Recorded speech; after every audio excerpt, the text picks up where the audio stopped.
Okay guys, welcome back to the Year 10 crude oil. So the previous lesson we looked at crude oil, what it was, what hydrocarbons are and what alkanes are. Today, as I alluded to last time, we're looking at distillation. Now, distillation, you've done before. You would have done this way back in Key Stage 3. You would have done a little practical on distillation, and I'll show you kind of what you've done before. So, effectively, you would have had what's called a sidearm boiling tube. And it literally has an arm at the side. And then it has the top, and you would have had a bung, a rubber bung, with actually a thermometer in it as well. So this would have been a thermometer. Now the thermometer is really important because when you would have done this, what you would have seen is the temperature at which the vapours are. So that was really important. So you would have had that, you would have a side arm, and then you would have basically had the vapours going out into, effectively could have been another test tube.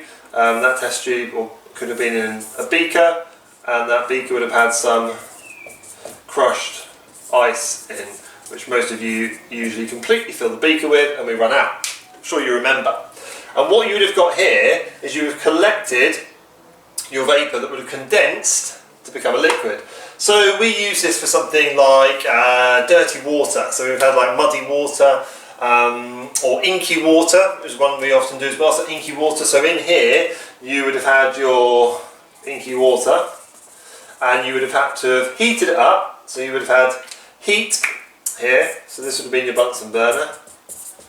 And you have to heat it, and you would have had some anti-bumping granules in there as well, and it would have heated up, and the water should have vaporised before the ink, because it has a lower boiling point, and you should have had vapours of water vapour coming up here, collecting, condensing, and then falling back into a test tube, where eventually you would have collected in here, you would have collected your pure H2O. And the reading on your thermometer, you should be able to predict, for water boiling, would have been 100 degrees centigrade. So you did a form of distillation, you've done it before. With crude oil, I said it's a mixture of hydrocarbons. And those hydrocarbons, they have different properties because of their length of chain. Now, the hydrocarbons that are longer have a higher boiling point. So there's different boiling points within that mixture of crude oil. So that barrel of crude oil has different compounds that have varying boiling points, and they therefore can be separated by their boiling points. And that's what we're going to use distillation for. But we're going to use something called fractional distillation. Separation of a mixture using boiling points. So it's going to look a little bit different to this in terms of the industrial version that you guys need to be familiar with. And I'm going to draw on the board, I'm going to talk through step by step. And that's basically going to be it for fractional distillation lesson. We'll spend quite a lot of time drawing this. Now I advise to you, you can jot this down if you'd like to, just as a reference to what you have actually done in the lab, and label it up. So you can make sure you label it correctly. We've got our sidearm boiling tube. We've got our thermometer, and we've got our delivery tube. We've got our ice, we've got our pure water, etc. So you'd be more than welcome to jot that down. That's something you need to be familiar with anyway. So I'm going to draw a fractional column in the centre here, and I'm going to give some annotations and some features of it either side. I would advise to you, nothing wrong with using a whole page of your textbook if you've got enough space, if you've got enough paper at home to use a whole A4 side, so you can make sure you can label it up around it. If you haven't, use half a page and just try and obviously write smaller. So I'm going to take off the title as well, to give myself as much space as possible, because I'm blatantly going to run out of space. It's not the biggest board in the world. Not the clearest board in the world either, but we make do. Right, so we've got a column, okay, I'm going to draw about that high, come to the top, and I'm going to draw a little outlet at the top here, and then we go on the other side. At the bottom, Okay, I'm going to have an outlet at the bottom as well. I'm just going to have a little reservoir on the left here. I'm going to go down. I'm going to have a little spout. I'm going to go down, a little spout, down, a little spout, down, a little spout, a little spout. I'm also going to have a little spout down here as well. Okay. So this is our basic column. Now this is, I'm going to put a link into a video here actually, so you can see what industrially what this looks like in the real world, not just on a piece of paper or on a board. So I'll put a short YouTube video in for that as well. Now we're going to annotate around this. So looking at that on the board, I'm going to be putting in some information over here. That's why I want you to put it centrally in your piece of paper. And I'm going to be writing some bits over here as well.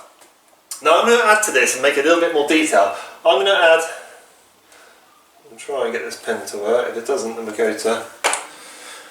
we'll shift to the blue pen. Not ideal. So I'm going to have, at the bottom of these spouts here, I'm going to have a horizontal line with a gap in the middle. So I'm going to draw that. So just copy exactly as it is on here. Okay. Right. And I'm going to draw basically like a little cap, like so, over it. So it's hovering. It's not really hovering, but it's over the gap here. I'll talk through what that is about in a minute. Now, over here, what we have is our crude oil. So in here, we have our crude oil, which is being heated to 350 degrees centigrade, and it's been heated to a vapour. So the crude oil being heated 350 degrees to a vapour. Now, that is going to pass into our fractional column. The hottest part of this column is, where do you think? It's going to be at the top, or is it going to be at the bottom of here? It's going to be at the bottom. That's where we're heating the crude oil. The hottest part is at the bottom. So in terms of just a simple top to bottom, we've got hottest at the bottom and we've got coolest at the top.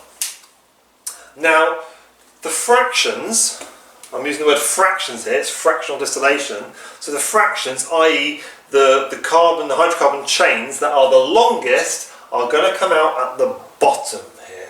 So the length of hydrocarbon, the longest chains are at the bottom and the shortest chains are at the top. And that's all to do with the temperature. It's hottest at the bottom, so the highest boiling points are at the bottom and the lowest boiling points are at the top. So we've got the long chains at the bottom and we've got the short chains at the top.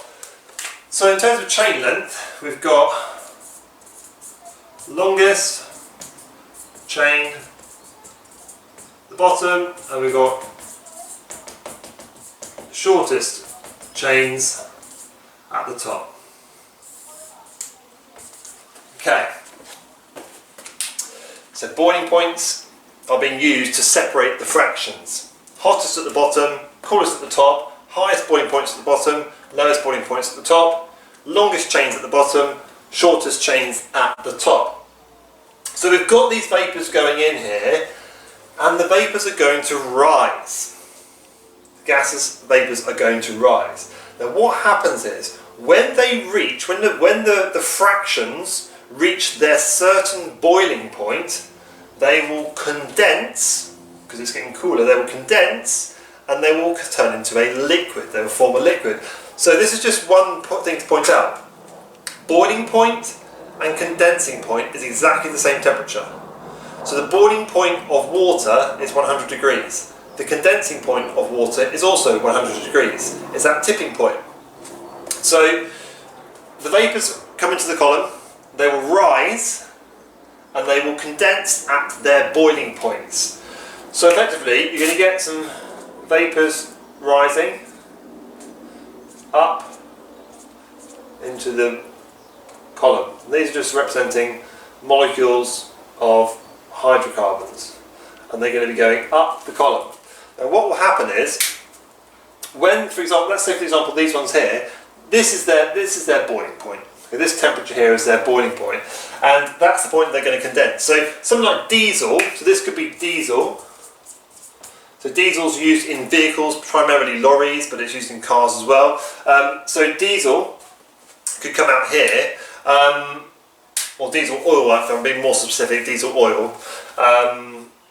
Now, what happened is those fractions will come up to this point here, and that's their specific boiling point. They will condense on this plate, they will drop down, and they will then run off out of this spout here. Likewise, if we look at something like petrol, so petrol has a lower boiling point, so petrol could be up here, for example. Again, the use of petrol vehicles for transportation as a fuel source. Petrol, the vapours, these ones here are the fractions that relate to petrol. When they get to this certain boiling point, they will condense, they will turn into a liquid, and then they will run out of here and they'll be collected as petrol. And then at the very top here, we've got the shortest of the alkanes. So for example, methane would be coming out here. A lot of the shorter alkanes would be coming out here. Down the bottom here, these thickest one here, we're looking at like residues, sort of like sticky bitumen type residues that come out of here because they have the highest boiling points. So just think about what I've talked about here. If you need to rewind it, go for it. Crude oil is heated to around 350 degrees and turns into a vapour. It enters a column where it is hottest at the bottom and coolest at the top. The longest chains will form at the bottom, the shortest chains will rise to the top. The fractions rise until condensing at their boiling point and turning into a liquid. That's your fractional column. Now I'll set you guys a longer mark question that I'd like you to have a go at. All the details will be on Frog for that one. And I will put a video, YouTube video of showing you an actual processing plant for crude oil for you to have a little look at as well. So all the rest of the details will be on Frog, and that's effectively it for fractional distillation. Okay, I'll put all the rest of the work you need detailed on the assignment, but that's it. After this one, we'll go and start looking at something called cracking, but that'll be for the next week's work. Okay. Any questions, as always, please just send me an email and I will get back to you.